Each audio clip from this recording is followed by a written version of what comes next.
बुलेटिनच्या सुरुवातीलाच बातमी एका गंभीर आरोपासंदर्भातली। हा आरोप केलाय खासदार प्रणिती शिंदेंनी। लोकसभा निवडणुकीत सोलापुरात दंगल घडवण्याचा कट होता असा गंभीर आरोप काँग्रेसच्या खासदार प्रणिती शिंदेंनी केलाय। उपमुख्यमंत्री फडणवीस आणि त्यांच्या सहकाऱ्यांचा हा कट होता असा गंभीर आरोप त्यांनी केला। राजकीय स्वार्थासाठी ते गावात भांडणं पेटवण्याचा डाव आखत होते असा आरोपही त्यांनी केला।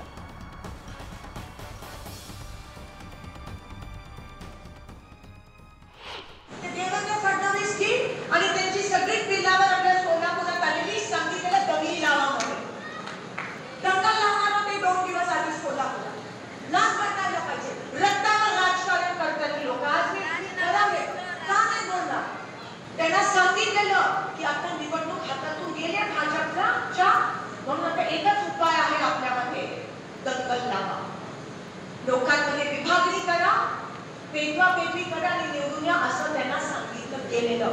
म्हणून तुम्ही त्यांच्या मागच्या 5 दिवसाची भाषणं बघा।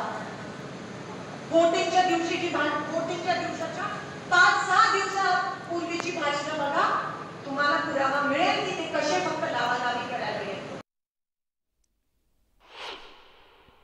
तर सोलापूरच्या खासदार असलेल्या प्रणिती शिंदे यांनी अतिशय गंभीर असा आरोप केलेला आहे।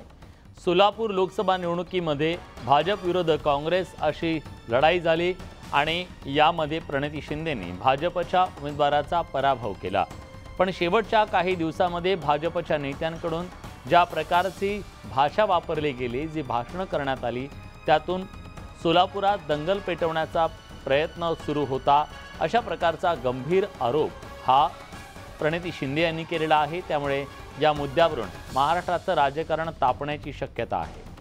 खरं तर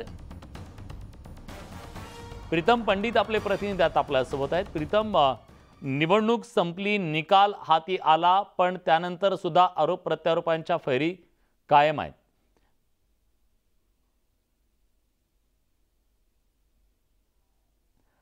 या संदर्भात अधिक बोलण्यासाठी आता आपल्यासोबत भाजपचे प्रवक्ते आमदार राम कदम सुद्धा जोडले गेलेले आहेत। रामजी, ज्या प्रकारची ही सगळी प्रतिक्रिया आलेली आहे, गंभीर आरोप त्यांनी केलेला आहे की तुमच्याकडून म्हणजे भाजपकडून एक प्रकारे दंगल पेटवण्याचा प्रयत्न सुरू होता शेवटच्या काही दिवसात, असा गंभीर आरोप हा प्रणिती शिंदेंनी केलाय। तुमचं काय म्हणणं आहे? आपण हे लक्षात घेतलं पाहिजे की पूर्ण महाराष्ट्रात नव्हे तर देशभरात आणि विशेष करून महाराष्ट्राच्या भूमीत आदरणीय देवेंद्र फडणवीस साहेबांची जी प्रतिमा आहे, ती प्रतिमा एक देव माणूस, म्हणजे प्रत्येक गोरगरिबाच्या संकटात धावून जाणारा एक अतिशय ज्याला मन मिळावं आपण व्यक्तिमत्व म्हणतो, अशी त्यांची ती ओळख आहे। आणि त्यांच्या प्रतिभेच्या समोर काँग्रेसचा म्हणा किंवा इतर कोणत्याही पक्षाचा महाराष्ट्राच्या स्तरावर नेता नाही जेवढी देवेंद्रजींची इमेज आहे।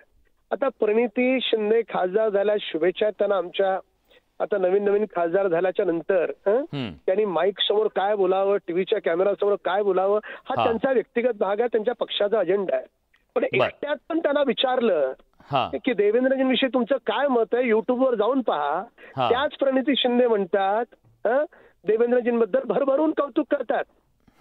पण टीव्हीचा कॅमेरा दिसला तर आपल्या पक्षाची भूमिका मांडणं हे क्रमप्राप्त आहे, त्याच्यामुळे त्यांनी तशा प्रकारची भूमिका मांडली असेल। ठीक आहे, आता आपल्या सोबत तुम्ही सोबत राहा, आपल्या सोबत आता जोडले गेलेले आहेत राज्याचे ग्रामविकास मंत्री गिरीश महाजन।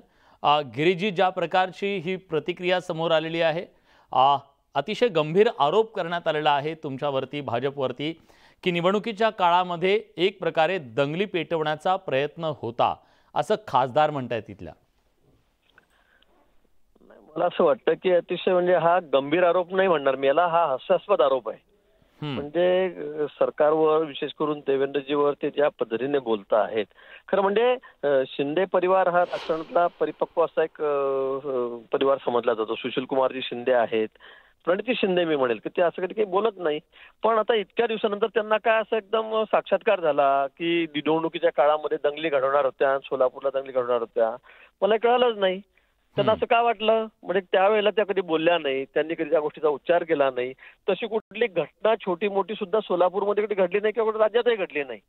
आणि मग असं असताना इतक्या शांततेत सगळ्या राज्यामध्ये पोलिसांनी चोख बंदोबस्त ठेवला, सरकारने त्याला लक्ष ठेवलं, स्वतः गृहमंत्री देवेंद्रजी आहेत. आणि असं झाल्यावर आता इतक्या दिवसांनी निवडून आल्यावर त्यांना असं साक्षात्कार चमत्कार काय झाला की दंगली घडवणार होते, सोलापूरमध्ये दंगली घडवणार होते. खरं म्हणजे फक्त हा राजकीय आरोप आहे. खरं म्हणजे त्यांनी अशा पद्धतीने बोलू नये, माझी तर अपेक्षा ही आहे.